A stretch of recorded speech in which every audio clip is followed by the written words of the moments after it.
Welcome to the Bulwark podcast. I am Charlie Sykes. It is Wednesday. I had to double check that because we are living in this time-space continuum here. Our guest today is David Corn, the Washington bureau chief at Mother Jones, an analyst for MSNBC. Also writes a newsletter, which I strongly recommend, called Our Land. And you can find his work at davidcorn.com. So welcome to the podcast, David. It's an honor to be with you, Charlie, on this Bulwark podcast. Now, it sounds like you're actually becoming kind of entrepreneurial. It sounds like you're becoming a capitalist here with the newsletter and Ever since fourth grade, when I started delivering newspapers in Westchester County, I've always been a capitalist. I mean, I've always been an entrepreneur, but I'm a European social democrat. I want to make sure that capitalism works for as many people as possible, and for those who it doesn't work for, we help them out when they need it. Okay, so the word on the street is that you were like in junior achievement, actually. I was the Westchester County Junior Achiever in high school. It was a Whoa. big controversial, and there were a lot of rules broken along the way. I'm not proud of it, but I did win the trophy, and I got to meet Chevy Chase because of that. Okay, so that is cool. I feel like we've broken a major story here. I it is possible.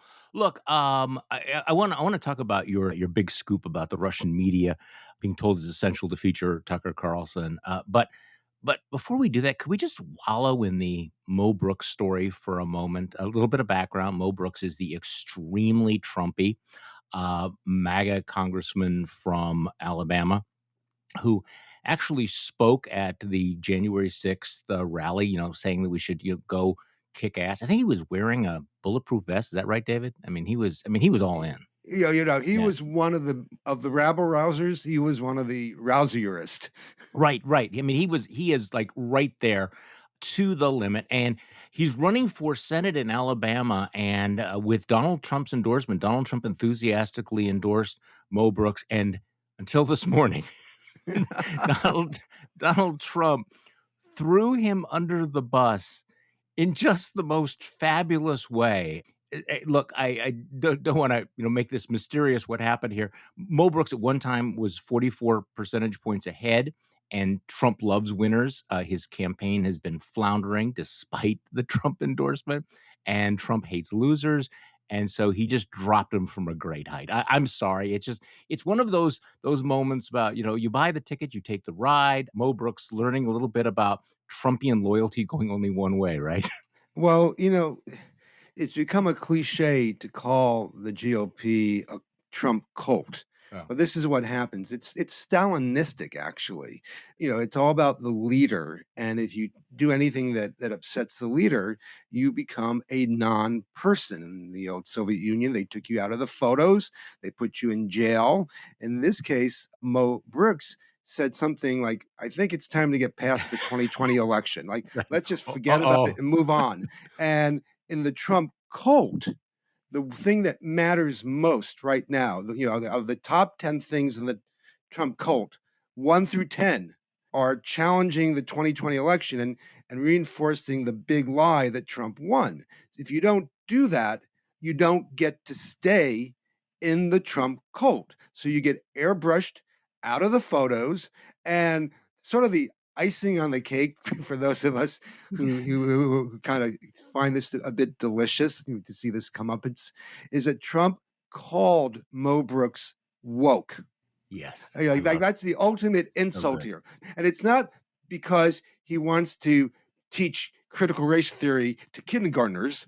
It's because he said we should move on past the 2020 election. So now woke basically means anything you want it to mean that I don't like, but there is kind of a racist undertone here, because woke applies generally to people who are overly sensitive or overly focused on race.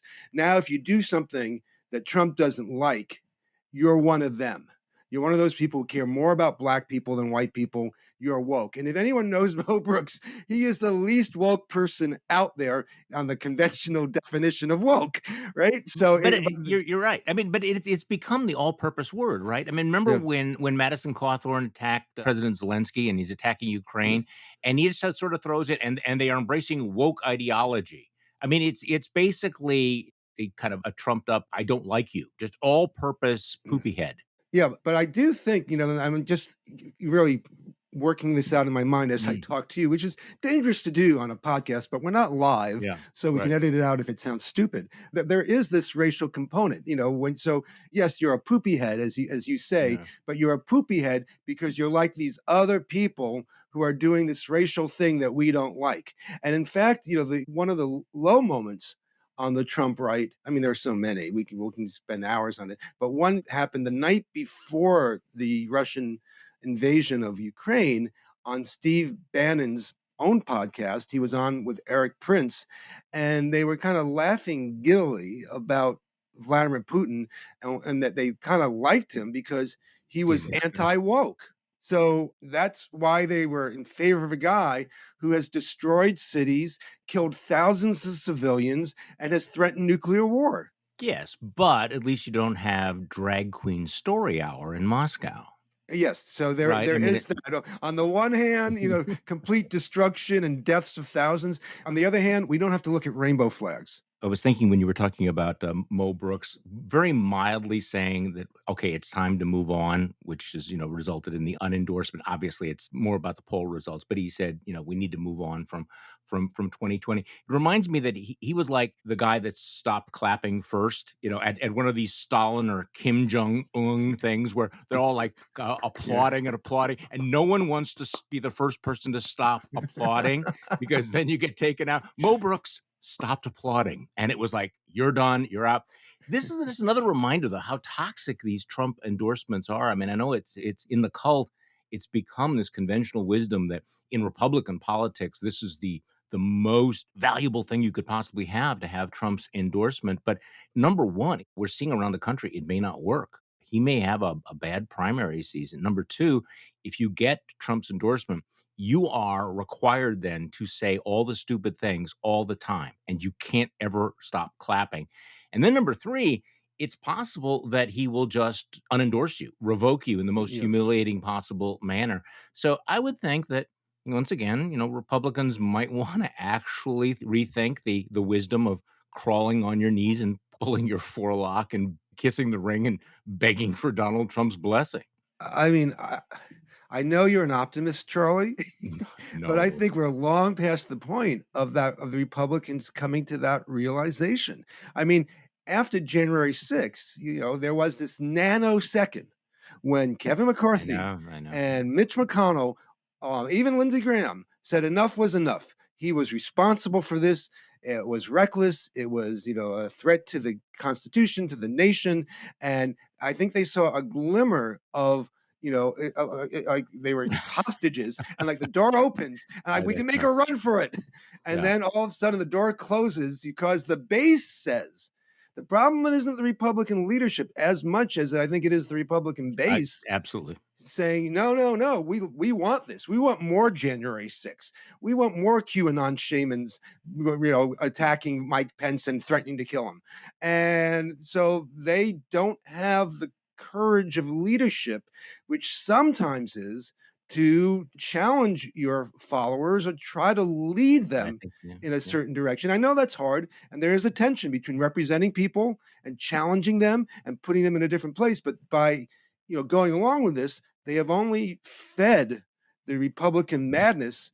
And I mean, it goes back. I think it goes back decades, but it certainly goes back to the Tea Party with John Boehner making accommodations there and amping up the rhetoric at that point in time. And you can, after Sarah Palin's vice presidential bid. But any event, so I mean, I don't. People keep asking me, and you know the party better than I do. Like, when is the fever going to break? No, What's going to no, break the no. fever? And I just don't. The whole run up to the war when you have Tucker Carlson saying, "I'm rooting for Putin." Why is he? Because he's anti Biden, anti Biden, and Biden's anti Putin. I mean, it is the Republican Party has become both a cult and a complete trolling society. That's all it cares about, owning the libs, scoring points on social media with the base. You look at Ted Cruz and Josh Hawley at the We'll come Supreme back to Court them. nomination Yeah, yeah, hearings. I yeah. mean, I mean, I'm all for conservatives making conservative arguments. I love policy debates. It's what I grew up with. It's why I worked at the Nation magazine, so I could argue with people at commentary. I wanted to do that. But you can't do that with a side that's just playing stupid gotcha about Dr. Seuss and Mr. Potato Head. Yeah, that actually almost seems now like a kinder and gentler era now that they've moved on to the rawer stuff. They've sort of stepped up from kind of the mild stuff. Now it's like, the most potent stuff you can peddle on the street. By the way, David, I think this is probably the first time I've been accused of being an optimist on this podcast. Actually, I think I still suffer from PTSD over the last 6 years. By the way, here's an interesting question for you. Do you remember where you and I first met? How long you and I have been talking about this stuff? Oh, Because I do. I do. well, let us know. Remind Okay. me. So, middle of July 2016, you and I were sitting in the, I don't know, I don't know, was it the MSNBC holding room in Cleveland during the Republican National Convention that nominated Donald Trump. Oh, yes. And you came over and you said, I have something in the magazine tomorrow that I think you will like. And you gave me a printout of a piece with the headline. Do you remember? Donald Trump and the politics of being an asshole. Oh, yes. So and I did like it. I actually, so just for people's reference, we have been doing this for a very long time. And I think that there's an advantage and a disadvantage of doing this for now almost 6 years, which is it's a graveyard of illusions. You've been through this, you've seen the patterns, you can recognize the patterns, but also it is exhausting. Now, speaking of exhausting, and we're talking about like Dr. Seuss and Mr. Potato, and I'm serious about the kinder and gentler era because the stuff that's being peddled right now, including on Russia, is so incredibly toxic. Let's play a little bit of a soundbite, and I apologize in advance. I'm going to try to wean myself off of Marjorie Taylor Greene sound bites, but it's an indication of where the id of the Republican Party is. And I think that people who look at the polls and say, well, the vast majority of Republicans are, supporting what's going on in Ukraine, keep in mind what drives the Republican Party, who the people are, who are the rock stars. So here's Marjorie Taylor Greene sharing her deep thoughts about the war. I'll even blame people like Lindsey Graham, who is begging for war every single night on the television. These are the people that gave the Ukrainian people the false hope. And now you see Ukraine just kept poking the bear and poking the bear, which is Russia. What? And Russia invaded. And the truth is, and this is the hard truth to accept, there is no win for Ukraine here. Russia is being very successful in their invasion, even though we hear different things on television. The things that we see and we know that are actually happening there I don't see a way out for Ukraine. David Corn, your thoughts. I saw you were tweeting about this. Yeah, I mean, it's pretty deplorable, as a former Democratic candidate might say. I mean, imagine blaming the Poles or the Czechs or the French or the British for Hitler's attack on those nations in the late 30s, early 40s. If only the Eh, Jews would stop poking the Nazi bear. I mean, yeah, if the Jews just got along with the Nazi government, nothing would have happened to them. Mm. There was an argument prior to the war about Ukraine alliance with the West and whether it would freak out Russia and to what degree. Should you care about that? Should Ukraine be totally freed to make its own decisions?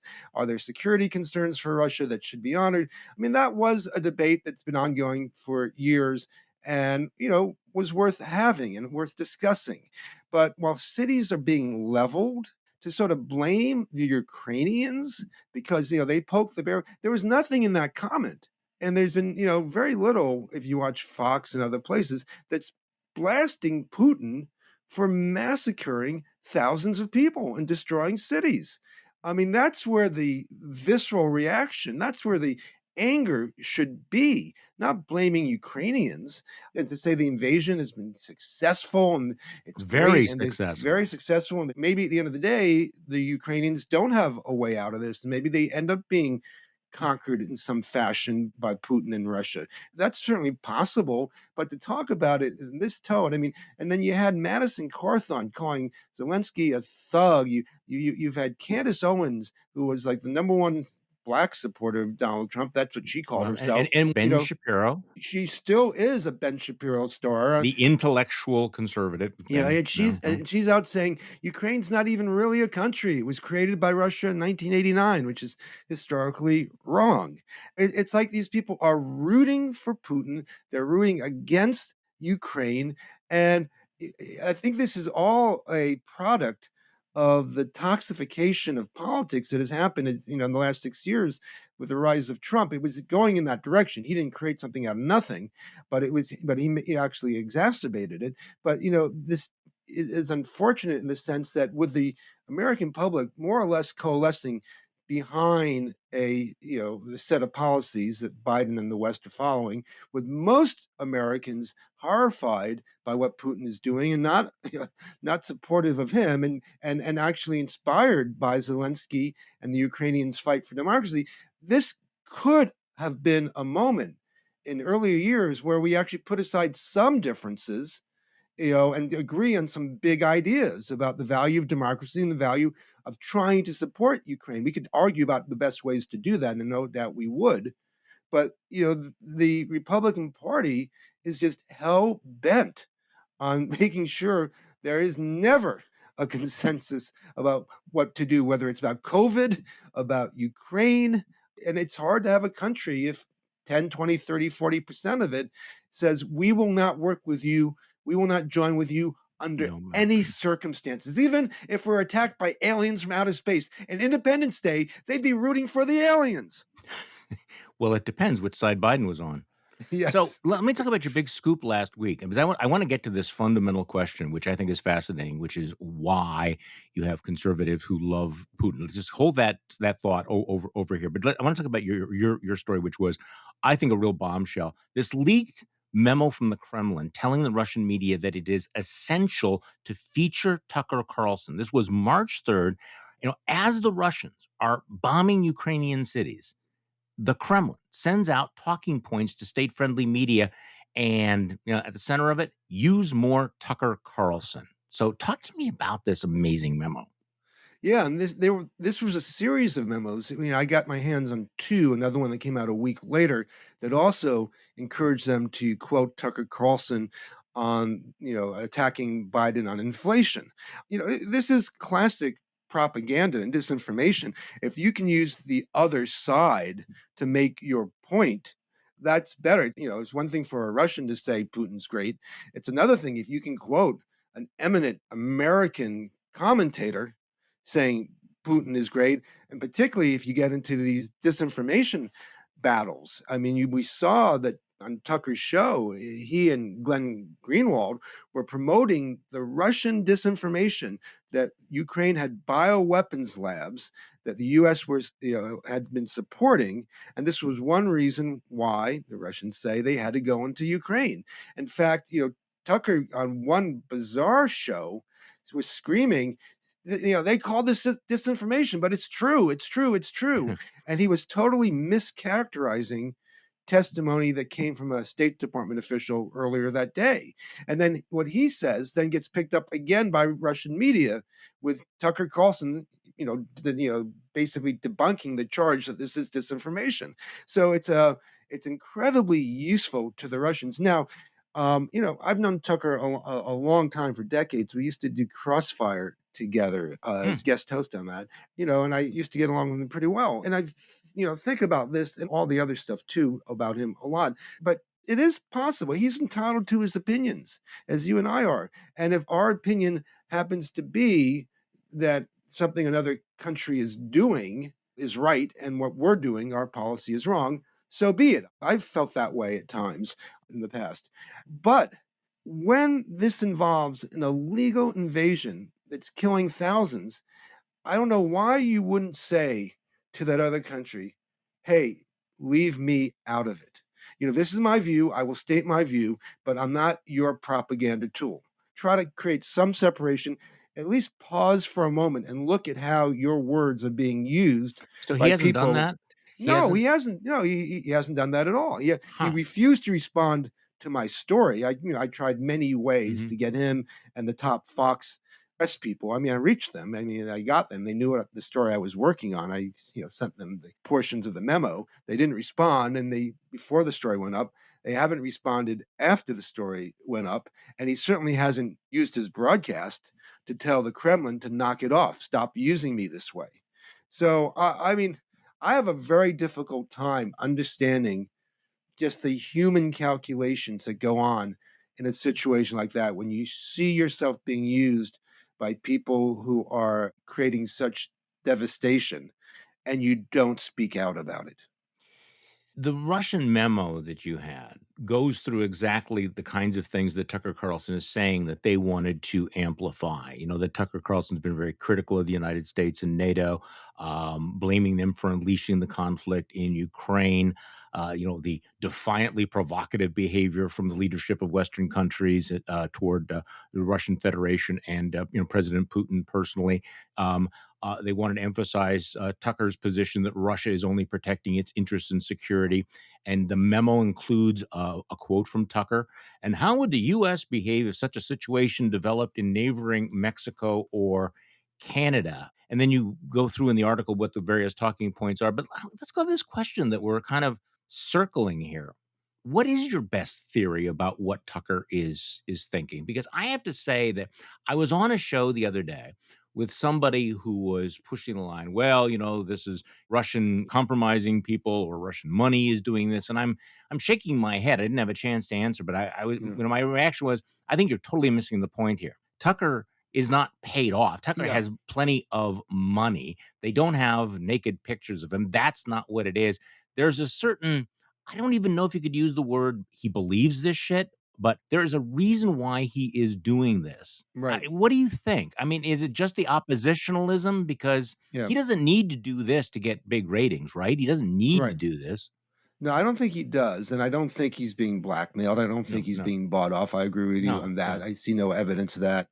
That's just far too risky for anyone to do when you're already making tens of millions of dollars a year doing this on your own.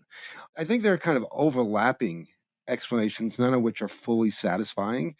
And one, you mentioned oppositionalism. I think because he saw the Democrats and Biden being anti-Putin, he wants to be anti-Putin. Right. The enemy of my enemy is my friends because Putin's giving Biden a hard time.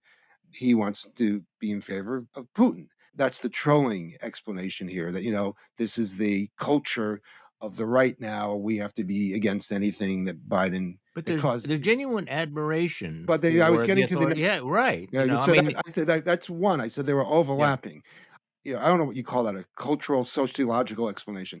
I think there is an ideological component to this. I think, people on the right, some of them particularly in the alt-right and the far right have looked at Putin as a champion, a defender of white conservative Christianity, whether it's beating up on a Muslim terrorist or separatists elsewhere, or it's being, as Bannon talked about, being anti woke.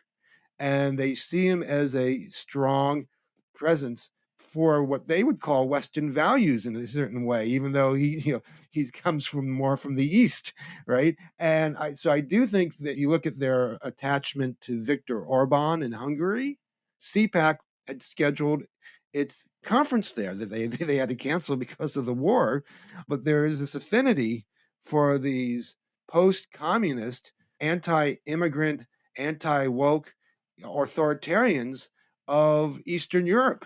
So I think there is something there too. What is it they most like? I keep coming back to the anti-gay policies, which is kind of Yeah, interesting, that they have, and you see this in the rhetoric that you're getting from the Josh Hawleys of the world. They're pushing back more and more on all this. But what is it about Orban? Is it shutting down the media? Is it attacking the universities? Is it banning, depictions of gay people? Is it the anti-immigration stance that they've taken? I mean, what's the secret sauce that would make a Tucker Carlson actually go to Hungary and imply that yeah. maybe the United States should be more like Hungary, which is like something that I never would have thought an American conservative would be saying. I don't have, to me, is a satisfying answer to that question. They certainly seem to care more about a cultural political civil war here in the United States, whether it's the age old railing against the liberal elite, the academic elite, the people at Harvard, and then it's merged into Yeah. railing against wokeness and BLM. And they tend to put a nationalist, anti immigration, populist cast to this as well. And then you look at someone like Orban, and it's like, yeah, he's beating up on the gays. He's telling, the liberal media to go to hell, and he's going after the same enemies, the same type of enemies that we are identifying and maybe somewhat orchestrating here in the United States, we being people on the right. And then you put that under the umbrella of the Trump cult, which is led by a guy who has this personal affection for Vladimir Putin. In 2007, he writes a letter to him saying, I'm a big fan. In 2013, when he holds the Miss Universe contest there, he puts out a tweet saying, will Putin come? Will he be my new best friend? Yeah. Putin was already a murderous thug by this point in time. And as Michael Isikoff and I, show in our book Russian Roulette, when Trump is in Moscow for the Miss Universe contest in 2013, he spends his 36 hours there asking over and over again to have a meeting with Putin. He wants to be like Putin. And the other day, talk about strange bedfellows, Charlie. How the Trump Yeah. years have brought us together across ideological lines. I was doing an interview with John Bolton, Yeah. who Wow. who in decades had Yeah. passed, he and I would never agree on anything. But I asked him about Trump and his affinity for Putin, and he said it will always puzzled him. But if you look at it, it's not just Putin; it's Orban, it's Erdogan, it's Xi in China, it's Kim. Kim Jong Un Yeah. in North Korea. And he said all he can think of is that he wants to be like these guys who get to do whatever they want. We know he doesn't care about democracy. He didn't care about in 2016 when Russia attacked. He didn't care about it in 2020. He wants the power and the thrill of being one of the big guys. So he sets the tone by admiring and defending Putin for the last 6 years. And that creates a permission structure for the alt right, for ideological reasons, for Tucker Carlson, for trolling reasons, to be Putin friendly or Putin supportive. So what would happen if we had a Trump 2.0? What would happen Y- if he became president? What would that mean for the Western alliance and for Vladimir Putin?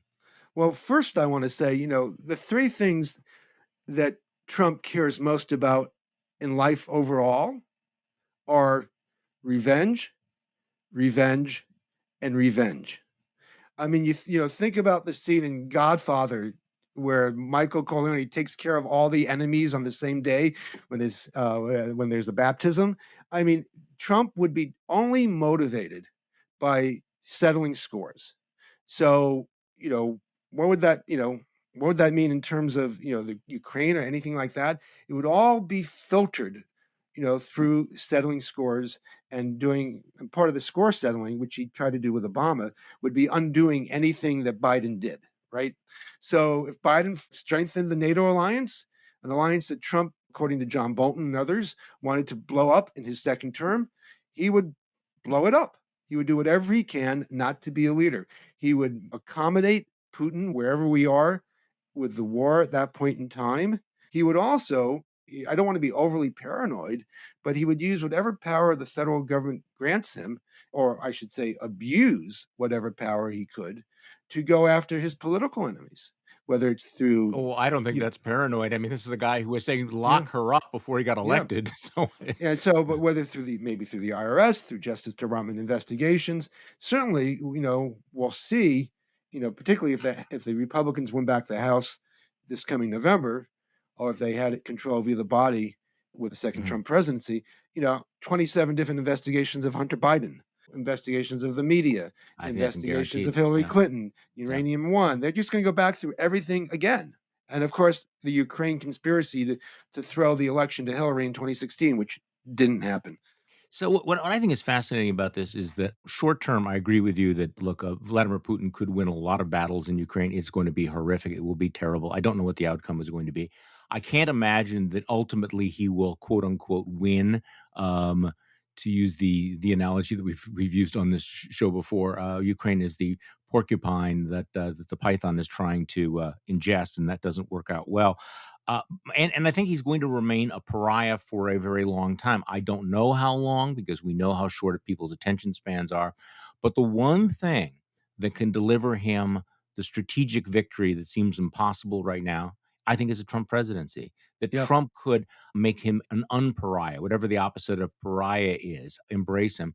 And look, guys like Putin think about this. There's no question in my mind. And I know that some people might think I'm reaching on this, but I don't think that I am because Republicans and Trump keep talking about the appearance of weakness, that Joe Biden was weak, he was weak, and that's why Vladimir Putin decided to go in. I think there's some truth to that, but one of the ways that Biden was weak in Putin's eyes was because Donald Trump never conceded the election. Donald Trump and his supporters have never acknowledged the legitimacy of the Biden presidency. January 6th had to look in Vladimir Putin's eyes as a moment of maximum division and weakness in the American political system, and probably did factor into his calculations. So January 6th, I don't think, and I'll get your take on this. Is not irrelevant to what's happening right now, and Putin is taking the signals from Trump world, and he does think that perhaps they represent a larger segment of the American public opinion than maybe the polls would suggest at the moment. What do you think? I think that's an interesting point. I hadn't thought about it too much, but I do think that going back to 2016, Putin saw a divided America politically and tried to exacerbate those divisions with the side goal of helping to elect Donald Trump. And one of the strategic intentions of the Russian attack on the 2016 election was assuming that Hillary Clinton would win, which everybody assumed she would win, that she would win a very messy, divisive fight and would be a weaker president, which would help Putin since she had always been, as Secretary of State, very harsh in challenging him on democracy within Russia. She had made many statements that drove him crazy, and he had accused her of basically riling up protest movement to him within Russia. So we do know that part of his thinking is what can I do to keep America divided? And that's good for me. If they're divided, if they're having problems with their democracy, they can't challenge me as much. So fast forward to 2024, should Trump become president again, I think he would assume we would be in a similar position. And if you look at the January 6th, indeed, that does show to the rest of the world. And remember, they see the headlines, they see the pictures. It looks like American democracy is falling apart. A country in that state, he has to, figure will be less solid in leading the Western alliance and confronting him. They'll be busy dealing with stuff in their own backyard. So, in some ways, I don't think the argument that Biden looked weak is why he did this. Yeah. I don't think Biden looked weak. I think America looked weak because of January 6th. And that was not obviously Biden's doing, that was Trump's doing. Part of Trump's agenda was to weaken American democracy because that got in the way of his own plans. So let's talk about disinformation because one of the interesting things about some of the things you've been writing about is it gives you a glimpse of the Putin propaganda machine, and I think that Americans might underestimate the power of that within Russia because the Russians, the majority of Russians, at least based on what I'm seeing, believe the lies that Vladimir Putin is saying, are supporting the war, and this is the product of 10 years of disinformation. So in your piece in the memo that you wrote about one of the sections entitled "Victory in the Information War." The Russian journalists are told to report things like, well, the Ukrainian military is collapsing, the Kiev government is guilty of war crimes, Moscow is the victim of a massive Western anti-Russia propaganda operation. Journalists are told to raise questions about Ukraine's President Zelensky's state of mind, suggest he's not really in charge of Ukraine, push the fact there's a law that makes it a crime to impede all of this. A lot of this is this alternative reality. And it Right. strikes me that we can understand this differently now than we might have in 2016. In 2016, we were so much younger then, weren't they? And we're so much older now. And I just can't help but feel the echoes of just watching. This is what a complete alternative reality propaganda universe looks like. And it's much more recognizable now, especially because all you need to do is sort of pivot your head and you see it on, on Fox News when Tucker Carlson's show comes on. Yeah, well, we have the big lie here. Right. There are tens of millions of Americans who believe Donald Trump's big lie about the 2020 election. And that's an alternative reality. We see silly trucker convoys that make it look bizarre, or QAnon rallies and make it look really bizarre. But when you look at the big number, there are lots of people out there who aren't wearing silly hats who believe Donald Trump's lies, and you can't convince them otherwise. So reality distortion is something that's a problem everywhere, and we can see it working in our own country, with our own communities and neighbors. I mean, I want to cite or give props to a piece that we put up today, Mother Jones. People can go to Mhm, motherjones.com, mhm. that was written by a resident of St. Petersburg. And we're protecting this person's name for obvious reasons, but he or she writes about how weird it is in St. Petersburg in Russia to live in this alternative reality where people this person knows deny that the war is going on. And even in St. Petersburg and Moscow, Russians do have access to information that would keep them somewhat informed. That's a little less true in other parts of the country. And this person is an educated person and part of the elite of St. Petersburg, and I'm not saying that they are astounded by this, but they report just the eeriness of living in a city now and being out and about with fellow Russians who are denying that bombs are being dropped. So I would encourage people to write the story. It's beautifully written and it's Yeah, very troubling. But we've heard in the last, couple of weeks multiple stories over and over again of people in the Ukraine calling their relatives yeah, I in know. Russia, The strange parents, stories, yeah. brothers and sisters saying, "We're being attacked. I've had to leave my home. I've seen apartment buildings destroyed. My city is gone." And they go, "No, it's not. No, there's no war. There's a military operation going on to liberate you guys, and we're handing out food there, but there's no destruction." And they go, I see this, and people say, "I don't believe it." There are some things, that are so horrible that it's hard to believe. Well, there are tens of millions of Americans who wouldn't believe that Russia attacked the American election in 2016 and had an impact on our own democracy. Maybe too horrible to believe. There are people who won't believe that Obama was born in Hawaii, Yeah. despite evidence put right in front of them. And so, there are people who don't believe that climate change is happening. It's really tough to have not the Russia's democracy, but I'm talking about here at home.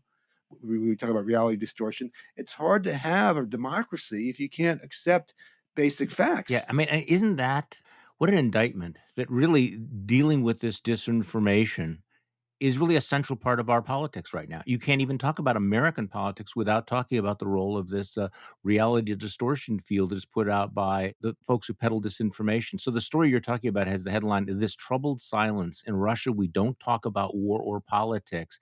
Putin, what's he got to do with any of this?" And the subhead is, "Things are quiet here in St. Petersburg, weirdly, horrendously quiet, like there isn't a war on at all." This is just it is so Mm. creepy. Okay, so one last thing. Let's sort of double back to where we started on some of the things that are going on. Your thoughts about the way that the Supreme Court hearings are playing out. I have to admit that, and again, I'm not going to say that I'm surprised. I just had read so much commentary about how Republicans were told, "Don't play the race card. Don't make this about race. Don't do any of these things." And on day one of the questioning, the members of the Senate Judiciary Committee just blew right past it. I mean, Ted Cruz. There's just no subtlety whatsoever. Yeah. Tells me that really the Republicans, people like Ted Cruz and Tom Cotton and Hawley and Blackburn, have just decided this is not something to worry about, that they are going to play all of these things, screw the dog whistles, they're going right for the foghorns, and they think that these are, once again, the kinds of wedge issues that I wouldn't have thought they were since, like, I don't know, what, 1967. What do you think?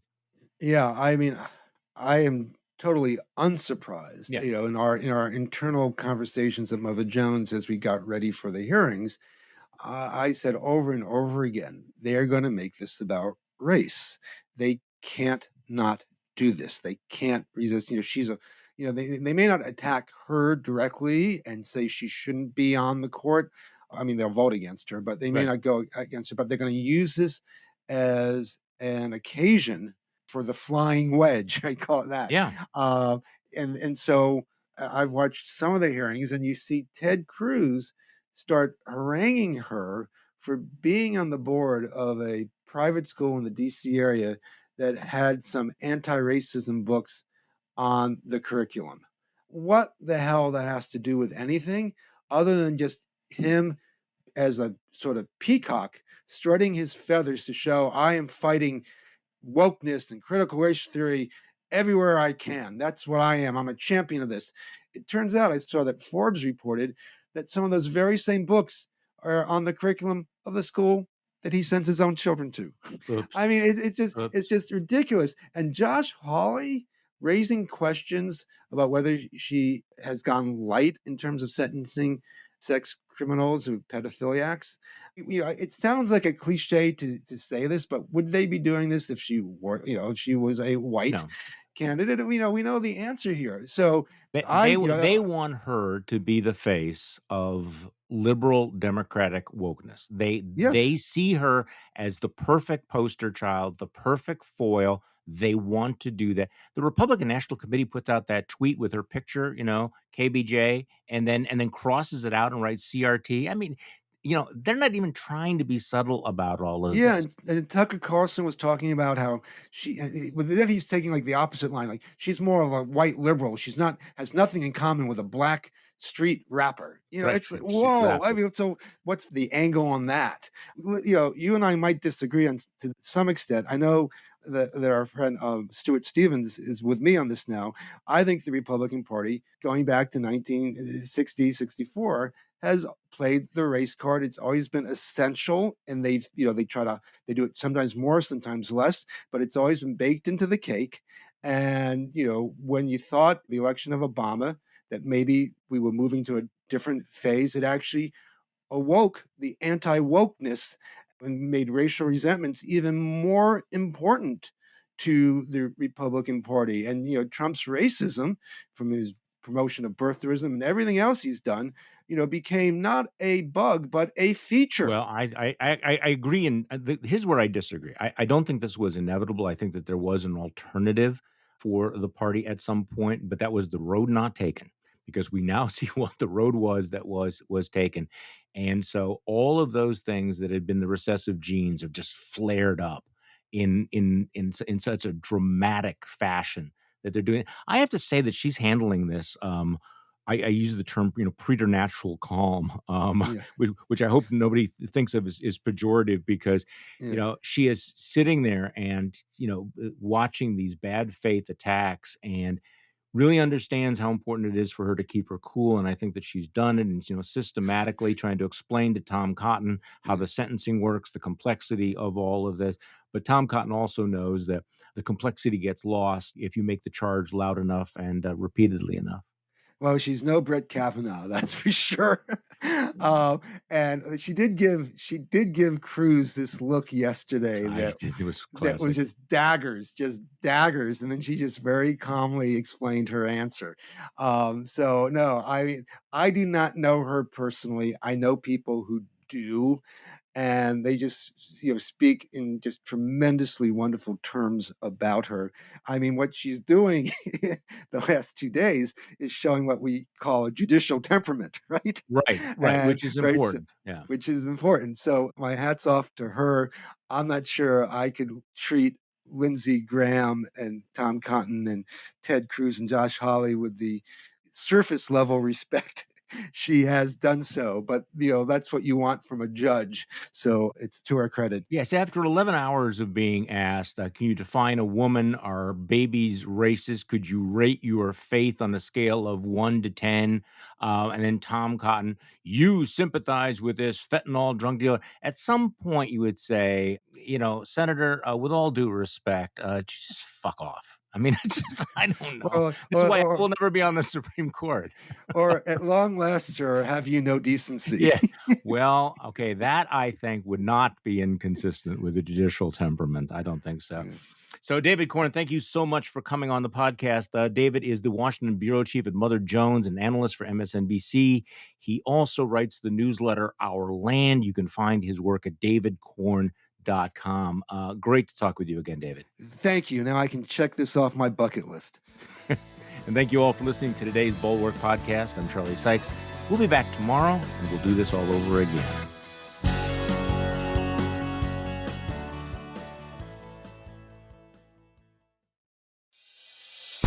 Hey, it's Rich Eisen, and my first guest of season 3 of Just Getting Started happens to be the new host of this podcast, my better half, Susie Schuster. You've got one of the most unique stories of how you got started, so why don't you come across the hall, take the chair, and oh boy, wait a minute, I think I locked the door. That's not a metaphor for anything.